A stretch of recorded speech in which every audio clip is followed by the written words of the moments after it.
보면 딱 그 공사가 끝난 그 기간, 성벽을 재건하는데 걸린 순수한 기간은 그렇게 길지는 않다고 볼 수 있겠습니다. 52일이면 뭐 2달이 좀 못 되는 그런 기간이었지만, 그러나 처음 시작해서부터 이 공사가 완전히 끝나기까지는 굉장히 많은 우여곡절이 있었죠.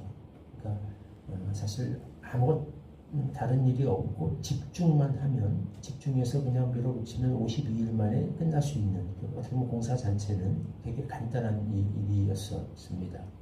근데 이 일이 마치는데 정말 엄청난 일들이 많았어요.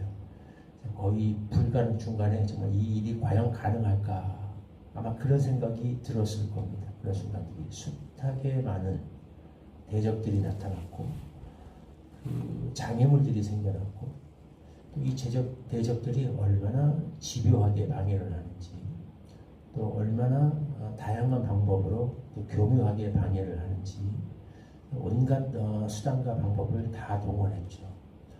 협박하기도 하고, 회유하기도 하고, 설득하려고 하기도 하고, 은근히 만나서 이야기하자, 집요하게 이야기를 하고, 안 만나주니까 또 주변 인맥들을 동원합니다. 이 방해했던 사람들이 도비아가 대표적인 사람들이었는데, 도비아가 특별히 굉장히 유력한 사람들과 인맥을 맺고 있었어요.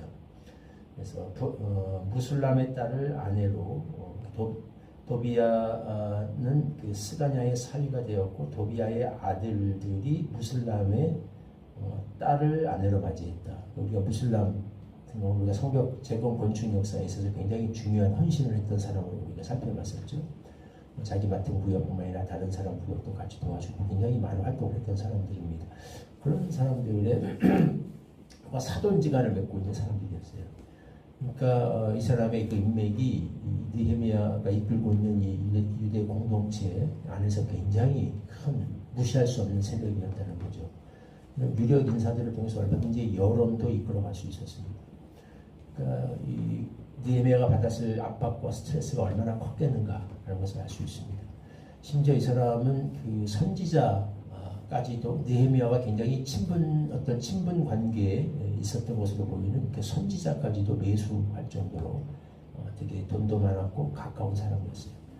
선지자를 통해서 선지자가 두문불출하고 간절히 기도하다가 하나님이 주신, 마음에 주신 어떤 예언을 받았는데, 위험하니까 느헤미야 보고 성소에 숨으라. 하마터면 속을 뻔했죠. 성소에 갔으면 큰 문제가, 선지자가 두문불출하고 이렇게 받은 말씀이니까 거기 갔더라면 이건 제사장만 들어가야 되는 성소에 느헤미야가 들어가게 되는 거고, 이런 사실은 굉장히 하나님 앞에 심각한 죄를 이제 짓게 되는 것이고, 이 문제가 될 수 있어서 하여튼 여러모로 정말 집요하게, 은교하게, 끈질기게 방해를 했습니다. 모든 걸 마치고 이 공사가 이루어졌다는 거죠. 한편으로는 참 놀랍습니다. 우리가 50일만 사실은 한번 끝날 수도 있는 공사인데 이게 이렇게 어려웠을까? 그러면 하나님이 처음부터 애초부터 이렇게 도와주셨으면, 딱 했으면 50일 만에 싹 끝나버릴 수 있는 일인데 아무 일도 없습니다. 그 50일 만에 끝났는데, 이게 아마 방해 공작이 없었다면 훨씬 더 빠르게 끝났겠죠. 아마 방해 공작이 없었다면, 이 정도 방해에도 무릅쓰고 이거 했다면, 방해 공작만 없었다면 정말 간단하게 끝날 수도 있을 공사인데, 이 안에 이렇게 많은 일들이 벌어졌다는 거. 그래서 우리가 믿음의 여정이 이와 같다라는 이야기를 여러 차례 했습니다. 신앙생활은 하나님이 일하시는 방법이 이와 같다라고 하는 거예요. 때로는 우리가 하나님이 도와주시는 일, 하나님의 명령에 순종해서 하는 일인데 왜 이렇게 어려움이 많은가? 그러면 하나님이 조금만 도와주시고 이렇게 하시면 다 대적들도 물러가게 하시고 어려운 일도 안 생기게 하시고, 그럼 금방 할 수 있는 일인데 왜 이렇게 많은 어려움이 생기고 압박이 생기고 장애물이 생기고 과연 할 수 있을까? 중단되기도 하고 과연 이거 할 수 있을까라는 생각이 번번이 들게 하는 이런 일들이 생기는가? 의아할 때가 있는데, 출애굽도 그랬죠. 출애굽에서 사실은 애굽에서부터 이스라엘까지 가나안까지 오는데 역사 기록을 보면은 11일이면 한 열흘 정도면 올 수 있었습니다. 40년 걸렸거든요. 우리가 참 이해하기 어려운데, 근데 그게 하나님이 일하시는 방법이다. 여러 차례 한 이야기입니다. 성경이 말하는 형통의 개념은 이렇다. 믿음으로 사는 자, 하나님의 명령에 순종해서 사는 자, 하나님의 모든 장애물을 싹 제거해 주셔서 정말 탄탄대로를 일사천리로 파죽지세로 몰고 올라가서 한 번에 그냥 탁 이렇게 이루어지는 이런 식으로 하나님이 일하시지는 않는다는 겁니다. 성경에서 형통했다고 말하는 모든 사람들, 형통했다고 하는 모든 하나님의 일을 보면 엄청난 우여곡절이 있었습니다. 다윗 그랬고 요셉이 그랬고, 대표적으로 성경이 그 형통의 종이라고 하는 예수님의 생애가 그랬습니다. 정말 우여곡절이 많았고 어려운 일들이 많았어요.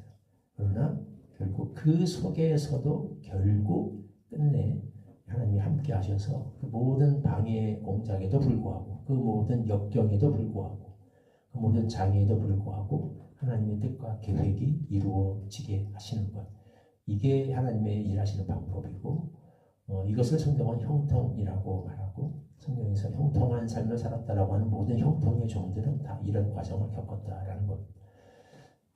이게 우리가 걸어가야 될 신앙 여정의 그런 모델이다. 우리 이렇게 성경이 가르쳐주는 그런 모델이다, 패턴이다라고 이야기할 수 있겠습니다. 우리는 다 예수님을 믿고 하나님을 믿음으로 하나님이 우리에게 형통한 삶을 주시기를 믿고 사는 사람들입니다. 신앙생활은 하나님의 은혜로 형통하는 삶이에요. 그러나 그 형통은 이와 같이 숱한 장애와 고난과 어려움과 역경을 포함한다는 겁니다. 그럼에도 불구하고 끝내 하나님이 함께하여 주셔서 우리의 모든 대적과 주위에 있는 이방 족속들, 숱한 방해인들을 미리 다 제거해 주진 않지만 그 모든 것에도 불구하고 끝내 완공되게 하셔서 마지막에 이 낙담하는 것은 이 원수들이 될 것이고, 마지막에 감사와 감격으로 하나님을 찬양하는 것은 성도들이 될 것이다. 믿음을 버리지 않은 자들이 될 것이다. 우리는 그걸 믿으면서 살아가는 사람들인 거죠. 인생의 작은 일도 그렇고 공동체가 이루어가는 큰 일도 그렇습니다. 대소사, 크든 작든 크기만 다를 뿐이지 그 속에서 작용하는 신앙의 원리와 원칙은 동일하다. 또 이것을 명심하면서 무슨 일을 할 때 하나님의 말씀대로 순종하여 살아갈 때 어려움이 생기는 거 너무 이상하게 생각하지 말고, 너무 서운하게 생각하지 말고, 이것이 다 형통의 한 과정인 것을 일수 있음을 기억하면서 꿋꿋이, 이게 정말 옳은 길이라면, 하나님이 정말 명하신, 이게 전제가 돼야 되겠죠. 하나님이 명하신 길이라면, 그런 확신이 있다면 아주 그 말씀 붙잡고 믿음으로 그 길을 걸어갈 수 있어야 하겠습니다. 우리에게 그런 은혜를 허락해 주시기를 기도합니다. 16절 말씀 같이 한 목소리로 읽겠습니다. 시작. 우리의 모든 대적과 주위에 있는 이방 족속들이 이를 듣고 다 두려워하여 크게 낙담하였으니 그들이 우리 하나님께서 이 역사를 이루신 것을 알미니라. 50여일이면 끝날 수 있는 이 공사, 더 빨리 끝날 수도 있었던 이 간단한 공사, 그렇게 많은 장애물과 어려움이 있었습니다. 원수들의 집요한 방해 공작이 있었고, 그 가운데 얼마나 정말 중간에 포기하고 그만두고 싶은 그런 순간이 많았을까 생각하게 만드는 다양한 일들이 있었습니다. 그러나 결국 그럼에도 불구하고 이 공사는 완공이 되었고, 오히려 이 많은 어려움과 난관과 역경과 장애물이 있었기에 모든 천하에 명백하게 이것은 정말 하나님이 하신 일이다라는 것이 드러나게 되었습니다. 느헤미야와 이스라엘 백성들이 그랬고, 심지어 원수들도 인정할 수밖에 없는, 낙심하며 고백할 수밖에 없게 만드는 하나님의 영광이 나타나게 되었습니다. 하나님, 이것이 하나님이 우리를 이끄시는 방법이요, 이것이 성경이 말하는 형통한 자의 삶인 것을 다시 한번 배우고 깨닫습니다. 우리가 걸어가는 그 길이, 행하고자 하는 그 일이 하나님이 우리에게 명하신 그 원칙에, 말씀에 부합되는 길이라면, 그러므로 우리가 낙심하지 말게 하시고 어떤 어려움 속에서도 물러서지 말게 하여 주시옵시고, 난관이 생기는 것을 이상하게 여기지 말게 하여 주시옵시고, 오히려 이 일을 통해서 정말 이것은 하나님이 하신 일이다 라는 그런 고백하며 그 하나님의 영광을 찬양하게 될 날이 올 것을 굳게 믿으며 꿋꿋이 그 길을 걸어갈 수 있는 그런 믿음의 사람들로 우리를 세워주시옵소서. 예수님의 이름으로 기도하옵나이다. 아멘. 384장 1절 보시고 좀 해주시도록 기도하겠습니다. 나의 갈 길 다가도